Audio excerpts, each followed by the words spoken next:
नमस्कार साथियों। हिमाचल प्रदेश जी के सीरीज में मैं विजय चौहान आपका फिर से स्वागत करता हूँ। सिरमौर डिस्ट्रिक्ट का ये आखिरी टॉपिक है जिसमें हम सिरमौर का सेकंड पार्ट यानी कि इतिहास डिस्कस करने वाले हैं। और इससे पहले प्लेलिस्ट में आपको प्रत्येक वीडियोस मिल जाएगी, चाहे वो हिमाचल प्रदेश की ज्योग्राफी हो, इकोनॉमी हो, हिस्ट्री हो। ठीक है, तो चलिए शुरू करते हैं second part of Sirmaur district history. आज हम जगत सिंह जो इम्पोर्टेंट राजा हुए, ठीक है, जगत प्रकाश या जगत सिंह इनको कहेंगे, ठीक है, इनके बारे में चर्चा कर लेते हैं नेक्स्ट रूलर के रूप में। ठीक, पुरानी मित्रता सिरमौर और पटियाला राज्यों के बीच थी इनके कार्यकाल में। ठीक है, इस मित्रता के कारण उसने गुलाम कादिर रोहिला को हराने में मदद की थी। कई बार यहाँ से प्रश्न पूछा जाता है। ठीक है, सिरमौर का वो कौन सा शासक था जिसने, ठीक है, गुलाम कादिर रोहिला को डिफीट किया था? तो उसमें ये बहुत इंपॉर्टेंट नाम आता है, जगत सिंह या जगत प्रकाश आप लिख सकते हैं इसको। इंपॉर्टेंट रूलर है सिरमौर का। ठीक है, और अगला ये भी बहुत इंपॉर्टेंट प्रश्न बन जाता है कि सिरमौर में कटासन देवी के मंदिर का निर्माण किसने करवाया था? तो ये भी जगत प्रकाश का ही नाम यहाँ पर देखने को मिलता है। उसके बाद अगले अगले शासक हुए धर्म प्रकाश। ठीक है, जगत सिंह का छोटा भाई था। ठीक है, राम सिंह, ये हिंडूर पड़ता है, नालागढ़ का पुराना नाम है। ठीक है, और धर्म प्रकाश के बीच चिल्लरधार में युद्ध हुआ था। तो ये भी एक इम्पोर्टेंट प्रश्न पूछा जाता है। ठीक है, सिरमौर के किस शासक तथा हिंडूर रियासत के किस शासक के बीच में, ठीक है, चिल्लरधार का युद्ध हुआ था? ठीक है, तो आप ये भी नोट कर सकते हो प्रॉपर तरीके से। युद्ध में क्या हुआ था? युद्ध में जगत सिंह, ठीक है, बघाट में कैद हुए और संधि करनी पड़ गई थी। ठीक है, और 1796 में महाराजा संसार चंद कांगड़ा ने हमला किया, धर्म प्रकाश की मृत्यु हुई। ठीक है, चरारतू के युद्ध में। तो ये सारे युद्ध आपको याद रखने हैं। 1796 में चरारतू का युद्ध जो कि कांगड़ा और सिरमौर के बीच में हुआ, और इस युद्ध में, ठीक है, सिरमौर की हार हुई, धर्म प्रकाश की मृत्यु हुई। धर्म प्रकाश के बाद अगले शासक का नाम मिलता है करम प्रकाश सेकंड। ठीक है, धर्म प्रकाश का छोटा भाई करम प्रकाश गद्दी पर बैठा, और ये अनुभवीन शासक था, इसको ज्यादा एक्सपीरियंस नहीं था। ठीक है, राजा राम सिंह हिंडूर ने सिरमौर के आंतरिक मामलों में हस्तक्षेप शुरू कर लिया था इनके कार्यकाल में, और इन्हीं के कार्यकाल में पहली बार 1796 में विद्रोह देखा गया है। कहां पर? नाहन में। ठीक, करम प्रकाश ने महाराजा पटियाला की साहिब सिंह की मदद मांगी और विद्रोह को दबाया। ठीक है, तो ये भी बहुत इंपॉर्टेंट प्रश्न पूछा जाता है। ठीक है, कि सिरमौर के किस शासक ने, ठीक, किस शासक ने नाहन में विद्रोह दबाया था, सप्रेस किया था? ठीक है, तो ये भी एक इंपॉर्टेंट है, और उसमें किसकी मदद मांगी गई थी? ठीक, और इस अवसर का फायदा मिला गोरखों को। ठीक है, गोरखों ने अवसर पाकर देहरादून और पिंजौर क्षेत्र पर कब्जा कर दिया। ठीक है, और 1803 में करम प्रकाश अपने परिवार सहित कांगड़ा किले में चला गया, उसने कांगड़ा किले में शरण ले ली। असंतोष फैला, अजीत सिंह और कृष्ण सिंह ने कंवर रतन सिंह को गद्दी पर बिठाया। तो दो नाम ये भी मिलते हैं, यानी कि अब अगला जो शासक है, यानी कि कंवर रतन सिंह को वह गद्दी पर बिठा दिया गया। कंवर रतन सिंह गोरखों ने निकाला और अपना शासन स्थापित कर दिया, यानी कि 1805 तक सिरमौर के ऊपर पूरी तरह से गोरखों का कब्जा हो गया। पूरे हिमाचल प्रदेश में ही 1805 से लेकर 1815 तक गोरखों का कब्जा रहा है। ठीक है, करम प्रकाश ने मदद के लिए ब्रिटिश जनरल, ये ऑक्टर लॉनी नाम आएगा, ठीक है, डेविड ऑक्टर लॉनी, ठीक है, से गुहार लगाई थी, यानी कि अंग्रेजों से मदद मांगी थी सिरमौर को बचाने के लिए गोरखों के विरुद्ध।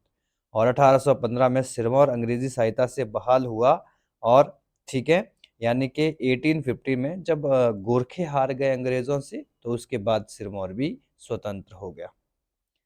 राजकुमार फतेह प्रकाश का नाम मिलता है, 1815 से 1850 तक इन्होंने रूल किया। ठीक है, 6 वर्ष की आयु में राजकुमार फतेह प्रकाश गद्दी पर बैठा। ठीक है, ब्रिटिशों ने सनद दी, इनको स्वतंत्र सनद दी, 1815 में इनको इंडिपेंडेंट रखा इनको। ठीक है, इंपॉर्टेंट रूलर घोषित किया गोरखों को हराने के बाद। जौनसार परगना, ठीक है, किलों सहित अपने पास रखा। ठीक है, ये अंग्रेजों ने रखा। ठीक है, गुल्लर रानी को वजीर अजीजुल्ला खान की मदद से संरक्षण बनाया गया। ठीक है, जो गुल्लर रानी यानी कि जो इम्पोर्टेंट राजकुमारी हैं, या सॉरी महारानी हैं, ठीक है, उनके लिए, ठीक है, संरक्षण भी, प्रोटेक्शन भी रखा गया। अजीजुल्ला खान को राज्य का प्रशासक नियुक्त किया गया। फतेह प्रकाश ने कुप्रशासन समाप्त कर राज्य की कार्य व्यवस्था को किया। ठीक है, ये सारी इंपॉर्टेंट बातें हैं। शीश महल, सबसे इंपॉर्टेंट प्रश्न आते हैं। शीश महल और मोती महल का निर्माण किसने करवाया था? अपनी रानी के लिए बनवाया था नाहन में। ठीक है, जरूर लिखे। शीश महल और मोती महल का निर्माण, ठीक है, राजा के द्वारा, ठीक है, नाहन में करवा दिया गया था। 1833 क्यारदादून वापस मांगी परंतु आंशिक क्षेत्र ही मिला। ठीक है, 1833 में इनको क्यारदादून की वापसी हो गई। 1844 में कालसी और जौनसार बाबर की बहाली के लिए 1.5 लाख रुपए देने का प्रस्ताव इन्होंने अस्वीकार कर दिया। तो ये भी बहुत इंपॉर्टेंट लाइन आपको याद रखनी है। ठीक है, इंपॉर्टेंट है, एग्जामिनेशन में पूछा जाता है, बड़े एग्जामिनेशन में तो खासकर ये प्रश्न बनते हैं। अंग्रेजों के प्रति निष्ठावान रहे। अफगान युद्ध व प्रथम आंग्ल सिख युद्ध में भी इन्होंने सहयोग दिया अंग्रेजों का। ठीक है, और नेक्स्ट रूलर आता है राजा शमशेर प्रकाश। ठीक है, 1856 में 10 वर्ष की आयु में गद्दी पर बैठे। 1898 तक का शासनकाल इनका रहता है। 1857 के विद्रोह में अंग्रेजों की इन्होंने मदद करी। 7 तोपों की सलामी इनको अंग्रेजों ने दी, ठीक है, सहायता करने के बदले। और क्योंथल नरेश की पुत्री से विवाह किया, ये क्योंथल है, ठीक है, क्योंथल नरेश की पुत्री से विवाह किया। कुशल प्रशासनिक सहयोगी था, ठीक है, सॉरी सहयोगी थी। उनकी मृत्यु के बाद रानीताल बाग, नाहन और शमशेर बिला बनवाए गए, बहुत महत्वपूर्ण है। ठीक है, रानीताल बाग कहाँ पर है? नाहन में। कब निर्मित हुआ? ठीक है, शमशेर प्रकाश के कार्यकाल के समय। और शमशेर बिला कब बनाया? ठीक है, तो ये भी, ठीक है, शमशेर प्रकाश के कार्यकाल के समय। और लिटन स्मारक, ठीक है, लिटन स्मारक का भी इन्होंने निर्माण करवाया। ठीक है, तो लॉर्ड लिटन की मृत्यु हुई थी, ठीक है, जो कि इंपॉर्टेंट वॉइसरॉय रहे हैं इंडिया के। ठीक है, तो इनकी स्मारक का निर्माण भी इन्होंने नाहन में करवाया था। कई बार एग्जामिनेशन में, छोटे एग्जामिनेशन में पूछा था कि लिटन मेमोरियल कहाँ पर है। वन विभाग, फॉरेस्ट डिपार्टमेंट की इन्होंने स्थापना करी। ठीक है, 400 पैदल सेना और 150 घुड़सवारों की अनुशासित फौज तैयार करी इन्होंने। और 1879 के सेकंड एंग्लो अफगान युद्ध में इन्होंने अंग्रेजों की मदद करी थी। 1880 में सत्यों का पहाड़ पर छावनी स्थापित हुई। ठीक है, और 1880 में तैयार किए 5 पैदल टुकड़ियां, 30 पेंसर और 2 पाइनार कंपनियां भी इनके कार्यकाल में स्थापित की गई। 1896 में सिरमौर को शिमला हिल्स के अधीक्षक के नियंत्रण से हटा दिया गया। ठीक है, ये भी इंपॉर्टेंट बात देखने को मिलती है। और राजा शमशेर प्रकाश, ठीक है, प्रशासन में सुधार हेतु, ठीक है, उर्दू जानने वाले लिपिकों को हटाकर अंग्रेजी जानने वाले क्लर्कों को इन्होंने अपने राज्य में भर्ती किया। 1890 में अंग्रेजों को राजकीय भाषा बना दिया इन्होंने। ठीक है, तो ये भी बहुत इंपॉर्टेंट प्रश्न बनता है। 1890 में देहरादून एनफील्ड टी गार्डन खरीदी इन्होंने। और कुमाऊं के चेरापानी में एक चाय बागान की स्थापना भी करी थी। और शमशेर प्रकाश के सामने कृषि प्रदर्शनी और दशहरा उत्सव की शुरुआत भी हुई थी। तो ये भी महत्वपूर्ण पॉइंट है। नाहन को प्रथम नगर पालिका म्युनिसिपैलिटी को दर्जा इनके कार्यकाल में मिला। क्यारदादून क्षेत्र, ठीक है, क्यारदादून क्षेत्र का उपनिवेशीकरण, कॉलोनाइजेशन उनका एक बड़ा कार्य था। ठीक है, और सियापा प्रथा, मृत्यु पर रोना धोना को इन्होंने समाप्त कर दिया था। तो ये भी बहुत इंपॉर्टेंट लाइन बनती है। ठीक है, कि सियापा प्रथा का संबंध किससे है सिरमौर में? ठीक है, और ये किसके द्वारा समाप्त हो गई थी? नेक्स्ट आता है सुरेंद्र विक्रम प्रकाश। 1909 में दिल्ली दरबार में सम्मिलित हुए। ठीक है, और दरबार मेडल प्राप्त किया था इन्होंने। ठीक है, ये 1909 ना होकर 1911 होना चाहिए। दिल्ली दरबार 1911 में आयोजित किया गया था। और 1901 में night commander of the order of star of India KCSI से सम्मानित किया गया इनको, किसके द्वारा? ठीक है, अंग्रेजों के द्वारा। ठीक है, तो ये भी इंपॉर्टेंट नोट कर लेना है। और 1902-1907 तक कोलकाता की इंपीरियल लेजिस्लेटिव काउंसिल के भी सदस्य रहे थे। ठीक है, और 1906 में उन्होंने जनता को, ठीक है, जनता पर कठोर दंड लागू करने की शक्ति मिली थी इनको। ठीक है, और प्रशासनिक, आर्थिक, राजनीतिक सुधारों में अत्यधिक सफल रहे। संचार और वनों के विकास में इनका विशेष योगदान रहा है।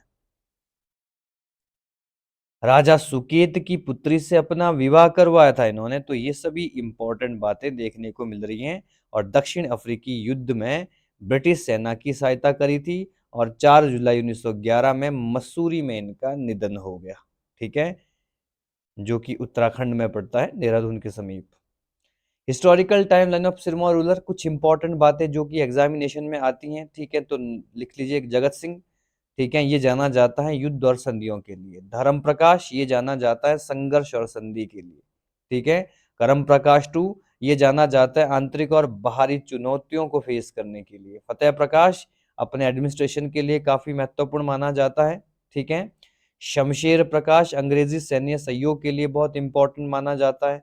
सुरेंद्र विक्रम प्रकाश, ये सुधार और विकास के लिए सिरमौर में प्रसिद्ध माना जाता है। नेक्स्ट आता है महाराजा अमर प्रकाश। प्रथम विश्व युद्ध में सेवाओं हेतु KCSI की उपाधि इनको मिली थी। ठीक है, हम पढ़ चुके हैं। Night commander, star of India. 1918 में महाराजा की उपाधि और मान लेफ्टिनेंट कर्नल को दर्जा मिला, क्योंकि इन्होंने अंग्रेजों की सहायता करी थी। ठीक है, और उन्हें मृत्यु दंड का अधिकार भी मिला था। ठीक है, कि वो मृत्यु दंड दे सकते थे लोगों को। उनकी तोपों की सलामी 11 से बढ़ाकर 13 कर दी गई थी, कि अब इनको 13 तोपों की सलामी दी जाएगी। और बहुत महत्वपूर्ण प्रश्न, महिमा लाइब्रेरी का उद्घाटन इन्होंने अपनी बेटी के नाम पर नाहन में महिमा लाइब्रेरी का निर्माण किया था। ठीक है, हिमाचल प्रदेश में सबसे पुरानी लाइब्रेरी है ये। नाहन से कालाम तक सड़क पक्की करवाई थी 1927 में। राज्य में निशुल्क प्राथमिक शिक्षा का लक्ष्य प्राप्त किया था। और 13 अगस्त 1933 को वियना, जो कि ऑस्ट्रिया की कैपिटल है, वहां पर इनकी मृत्यु हो गई। अब आते हैं नेक्स्ट रूलर की तरफ, महाराजा राजेंद्र प्रकाश। ठीक है, 1937 में मंत्री परिषद का गठन किया गया था इनके कार्यकाल में। और 1945 में कार्यकारी परिषद बनाई गई थी इनके कार्यकाल में। और standing committee of princess chamber के भी सदस्य रहे थे। ठीक है, 1943 से 44 में ब्रिटिश भारतीय सेना में कैप्टन की मानद उपाधि इनको मिली थी। ठीक है, और उन्हें 15 तोपों की सलामी देने का अधिकार दिया गया था। ठीक है, अंग्रेजों के बिल्कुल वफादार रहे हैं ये राजा भी। सिरमौर के अंतिम राजा रहे। ठीक है, 1943 से 1948 तक। और 13 मार्च 1948 को विलय पत्र पर इन्होंने हस्ताक्षर किया था, यानी कि सिरमौर का भारत में विलय करने के ऊपर हस्ताक्षर किया था। और 15 अप्रैल 1948 को हिमाचल प्रदेश में कानूनी विलय, यानी कि हिमाचल प्रदेश का पार्ट बन गया था सिरमौर। ठीक है, और डिस्ट्रिक्ट बन गया था। उनके कोई पुत्र नहीं थे। मृत्यु के बाद उत्तराधिकारी पर विवाद हुआ। ठीक है, तो ये भी एक इंपॉर्टेंट है। महाराजा उदय प्रकाश जी, ठीक है, महाराजा, ठीक है, महाराज कुमारी नलिनी देवी के पुत्र, जिन्हें 23 सितंबर 1965 को दादी महारानी दुर्गा कुमारी देवी ने गोद लिया था। ठीक है, बाटी सरदारों ने उन्हें सिरमौर का महाराजा स्वीकार नहीं किया। ठीक है, तो ये भी इंपॉर्टेंट है। और 17 मार्च 2013 को बाटी सरदारों ने सामूहिक निर्णय लिया कि उन्हें मान्यता ना दी जाए। ठीक है, तो यानी कि इनके परिवार से संबंधित रखने वाले लोग तो हैं, लेकिन गोद लिए हुए। और एक नाम मिलता है राजा लक्ष्यराज सिंह। ठीक है, 15 मई 2013 को लक्ष्यराज सिंह को नाहन पैलेस में राज्याभिषेक तो करवा दिया। ठीक है, लेकिन आजादी के बाद, ठीक है, राजा महाराजा की पदवी उतनी ज्यादा यूजफुल नहीं रहती है। महारानी पद्मिनी देवी अपने पोते का तिलक और स्थापना संस्कार किया। यह राज्याभिषेक राजेंद्र प्रकाश आखिरी राजा के बाद हुआ है। ठीक है, तो ये भी एक इम्पोर्टेंट बात है। 1984 के बाद पहली बार नाहन पैलेस में आम जनता के लिए खोले गए थे, 1984 में। ठीक है, रॉयल लिनेज ऑफ सिरमौर देख लेते हैं। राजा अमर प्रकाश, KCSI महाराज की उपाधि मिली है इनको। ठीक है, इंपॉर्टेंट बात है ये भी। ठीक है, बहुत इंपॉर्टेंट बात है। 1933 में राजा अमर प्रकाश में बियाना में निधन हुआ। ठीक है, और महाराजा राजेंद्र प्रकाश ने मंत्री परिषद का गठन भी करवाया था 1937 में। ठीक है, चलो ये चीजें हम पहले भी देख चुके हैं। राजा राजेंद्र प्रकाश ब्रिटिश आर्मी मांद कप्तान बने थे। ठीक है, और 1948 सिरमौर हिमाचल प्रदेश में विलय हुआ। लक्ष्य राज सिंह का राज्य अभिषेक हुआ था, यानी कि नेक्स्ट 2013 में। उसके बाद बीच में कोई भी रूलर उनका कोई लीगल सन नहीं था। कुछ चीजें प्रजामंडल से संबंधित जान लेते हैं। 1935 में 35-36 के बीच में सिरमौर प्रजामंडल की स्थापना हुई। ठीक है, 1937 चौधरी शेर जंग की अध्यक्षता में नियमित प्रजामंडल बना। ठीक है, यानी कि इसके प्रजामंडल के अध्यक्ष कौन बने? ठीक है, चौधरी शेरचंद। प्रसिद्ध नेता कौन कौन थे? ठीक है, सरवंशी नागेंद्र सिंह, देवेंद्र सिंह, राजेंद्र दत्त, किशन सिंह, हरिचंद, हितेंद्र सिंह। ठीक है, ये इंपॉर्टेंट प्रजामंडल के सदस्य मिलते हैं। ठीक है, सिरमौर प्रजामंडल के कई बार यहाँ से भी नाम आ जाता है।